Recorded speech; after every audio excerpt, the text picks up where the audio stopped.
Welcome to Shadow Radio, everybody. This is Mama T. How y'all doing tonight? I'm good. How about you? I'm good. That's good. So, let's talk about your last investigation at the lake, Babcock Lake and Boy Scout Island. Okay. First of all, I really like how you are doing the history on the locations. Can you elaborate on some of the happenings out there?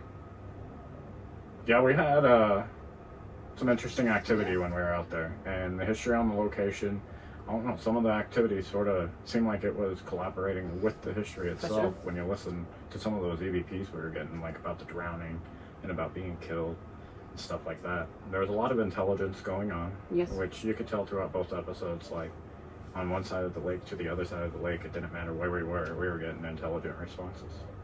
Yeah.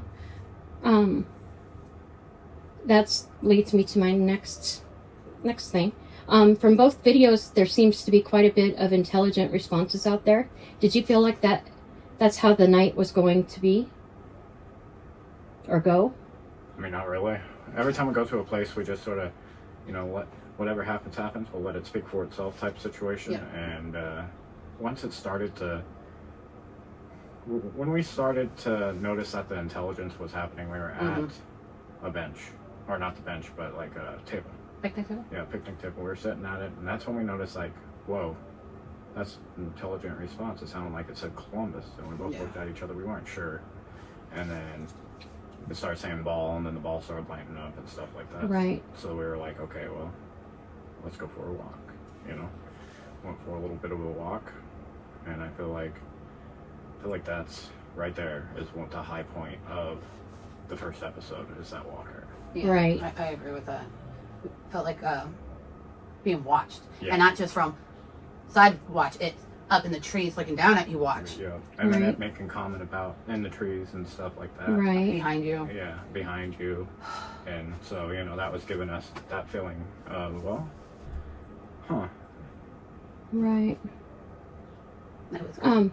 When here I am was said, Mm-hmm. when Brett asked if they were over here, can you elaborate on that section of the video? Oh, yeah. That was pretty cool. So, yeah, it was definitely. And right there, that's what we were just talking about.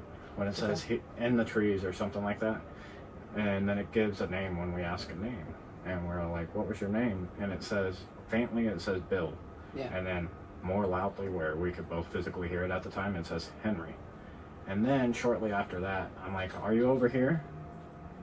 And we were by a tree because it had said something about the tree. So we both questioned that. And I say, are you over here? And it says, here I am. Word for word, here I am. Yeah. Yeah. And that's distinctive, word choice. Here I am, Right.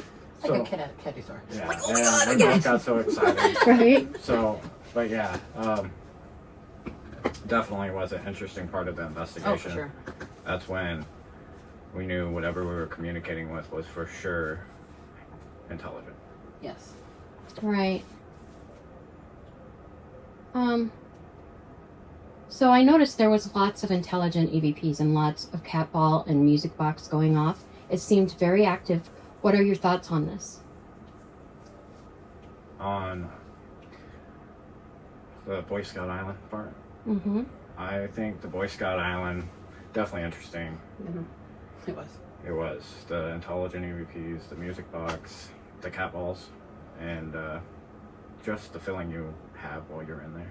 Well, not this body voice that we heard. Yeah, we heard disembodied voices, what sound like something breaking a branch or breaking Yeah. a decent sized branch.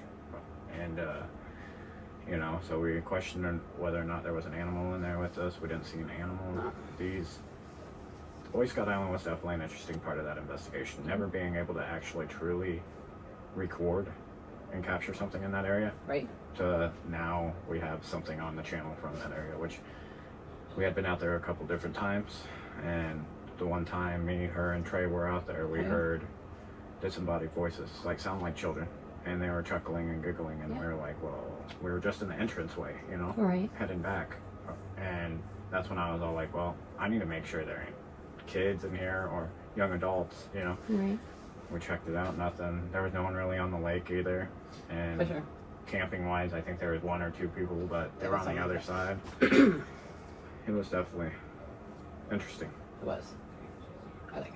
On the Boy Scout Island, I seen that the music box went off right away. Can you expand on that? Yeah, so what actually was happening is we had just set up all of our equipment. Mhm. We were getting ready to ask it to set it off because we're like, okay, well, it's already calibrated itself. We need to see if it could set it off. And if it could set it off, then we can use it to do like yes, no answers or those type of questions, you know?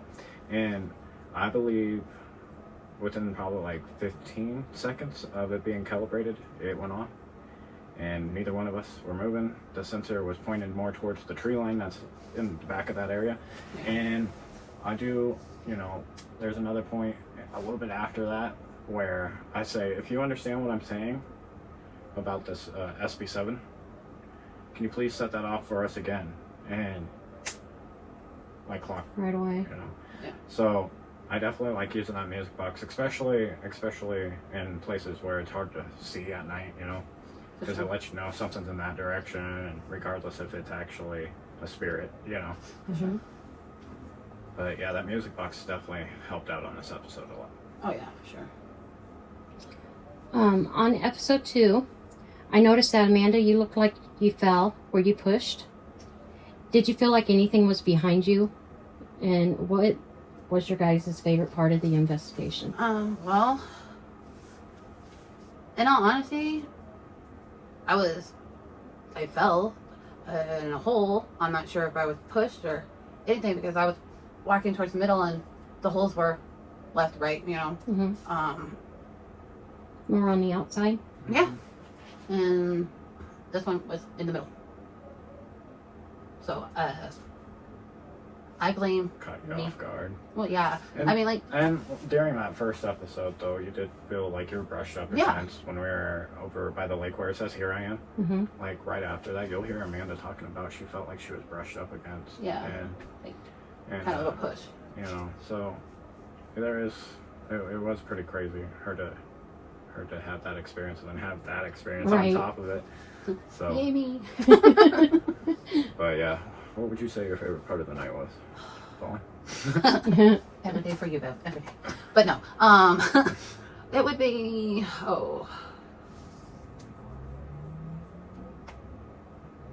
being. It would be. I would say when we were doing it, it would be in the car.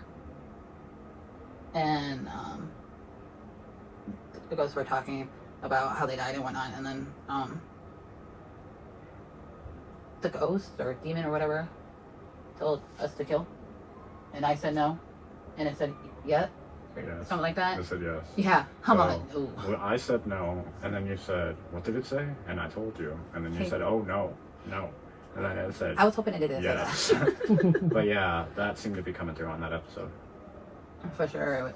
We don't always get stuff like that on our episodes. Right. So it was pretty interesting to get it at this location at that because I was all like, "Whoa," you know. Right. I thought I heard it a couple times before. Didn't really want to say too much about it, so I get Right. it, you know, not to work it up or whatever, you know. And then that time it was just plain as day. So, Right.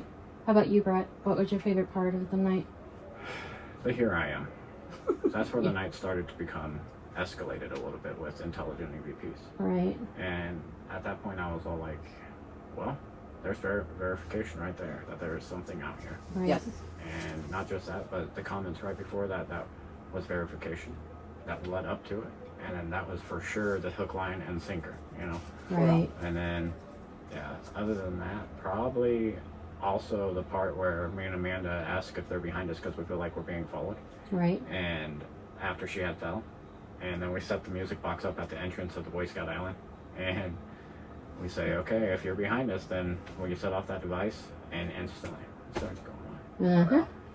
So, and it did sound like there were children on those EVPs Oh, out there too, and I was, like I told Amanda, there are sometimes things will portray to be something else to make you feel more Peacocking. comfortable with them. Right. And sometimes things will peacock, like Amanda said, but that's when they get aggressive and try to be something that they ain't. Right. That's the difference. Yeah. So, that's called mimicking when they're acting like a film. Oh, yeah. So now that the lake investigation's over, what do you have to look forward to for the rest of the season? Well, the end of the season's right around the corner, actually.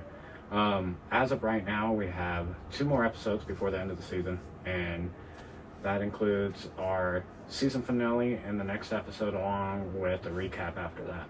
After that, we're gearing up for season 5. Season 5 will start the first weekend of October. This is going to be an amazing 2025. We're going to post every single weekend of the month of October and do a monthly recap in November of our month in October.